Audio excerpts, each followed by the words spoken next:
So, you gotta love Advent, especially the readings. We just get off the high of going into like turkey comas off of Thanksgiving. We're starting to look forward to the joy of Christmas, and then we have a text like this one that we're just like, oh. It's weird, right? It's a weird text. Anyone else notice that? And it was definitely not one of those like happy, joyful texts. It was like, oh man, why did they stick this here? And I get you, that was my first reaction when I first saw the text. But this is a particular type of literature, okay? And it's important to know this, okay? Because when you read any form of literature, if you don't know what you're reading, you don't know how to read it. What do I mean? If you're reading poetry, you should read it one way. If you're reading an owner's manual, you should read it a different way. If you read poetry like you read an owner's manual, you're going to get confused really quickly. If you read an owner's manual like you read poetry, you're going to be really confused really quickly. Okay? Try to put an IKEA bed together thinking it's poetry. It's not going to end well. Okay?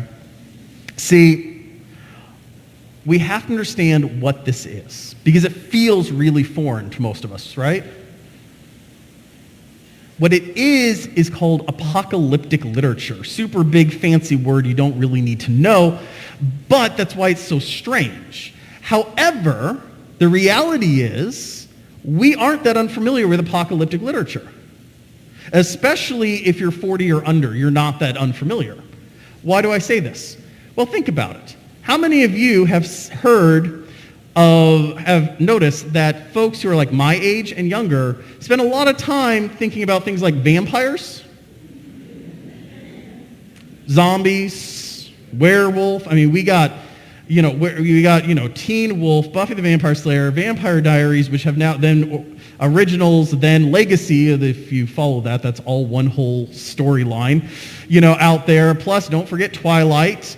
And even more recently, even though you're not in the land of vampires and werewolves and zombies, you do have the Hunger Games, which is definitely an apocalyptic setting, if you've ever read those books, or the Divergent series, which is also not exactly an up-click of a happy place, right? This whole apocalypticism started with millennials, but I think Gen Z is carrying their weight pretty well, too, on this, in their own particular way.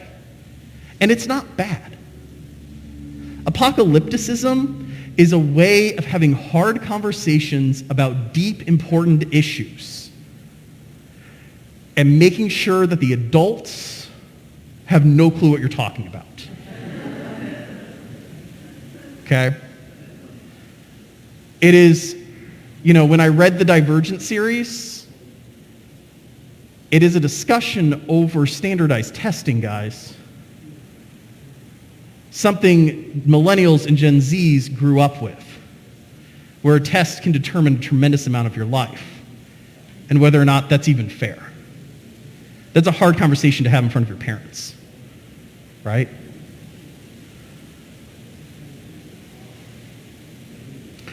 Now, before older folks, Gen Xers, boomers, and silents, start thinking, oh man, these millennials and these Gen Z people are going to make me learn about vampires in church? Come on.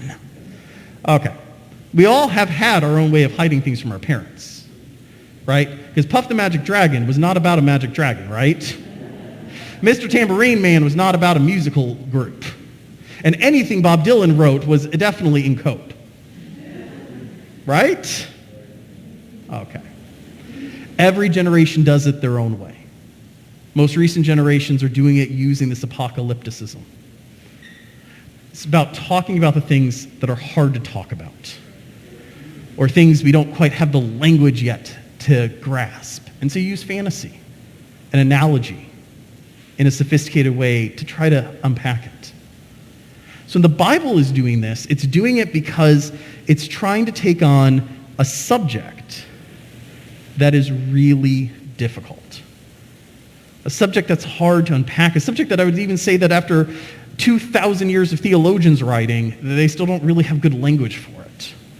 It's this idea that in life, there's a chunk of what's in the Bible or what we occur in our lives as Christians is theological, right? The things that have been, always will be sort of stuff. And that's a small chunk of our lives when it comes to the decisions we make. Yes, we make theological decisions, but it's honestly not that many if you think about the percentage. Okay? I bet you yesterday most of you did not make a theological decision. Okay? And then, of course, the Bible talks about ethics and morals and ways in which you should live into the world, right? Okay? But in reality, if you think about yesterday, most of you probably didn't have to make a lot of ethical decisions. You might have. But most of you didn't weigh some great ethical dilemma that you were proposed. Like this morning, my biggest question that I had to ask myself is, bagel or waffle? Okay? That is neither a theological or ethical decision, right? But it is a nutritional one. Right? And whether or not you eat broccoli each day isn't an ethical or theological one, but it is a nutritional one, right? Well, spirituality is sort of a similar thing. Okay? If you didn't eat broccoli last night, does that doom you for all of existence? No, right? It doesn't really matter any given night if you eat your vegetables. All the parents now hate me. Okay? Just like it doesn't matter any given day whether or not you go to the gym and exercise, right? No one workout makes you healthy or unhealthy. However, if you never eat your vegetables, that's not a good idea, right? If you never exercise, that's not a good idea, right? Spirituality and a lot of what makes up the Christian life is a similar game. Any given day, if you forget to pray, it's okay. If you never pray, it's like never going to the gym or never working out. Any given day you decide, you know what, it's a crazy day, I'm not going to read my Bible.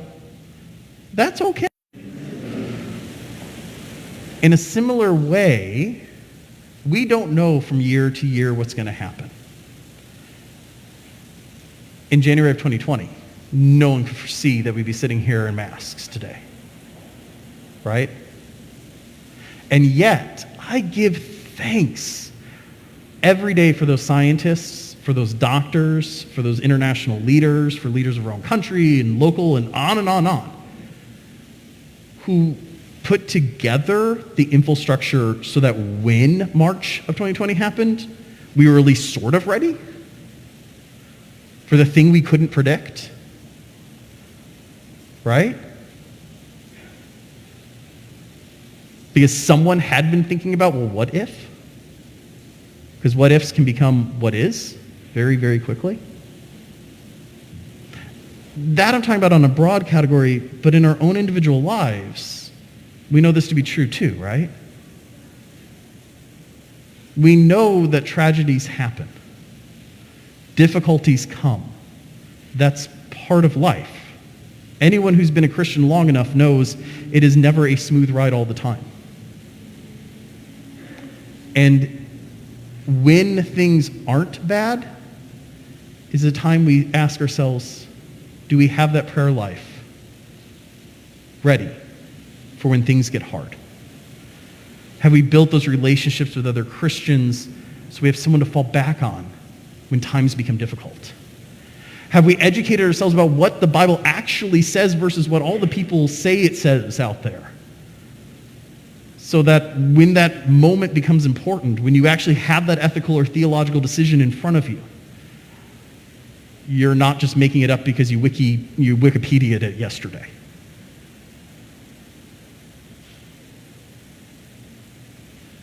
That's what the Bible's getting at.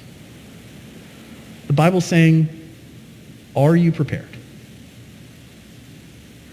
Are you ready for what might come next? So as you go out this week, I want you to do one simple task, which is in your prayer life. And if you don't have one, please get one. It's really awesome. Take a few minutes and ask yourself that question. Are you ready for whatever comes next? Good or bad, stressful or joyful, great or awful? for we don't know what comes next.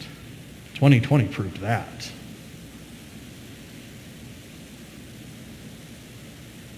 But what we can do is prepare. What we can do is get ready. What we can do is eat our vegetables every day.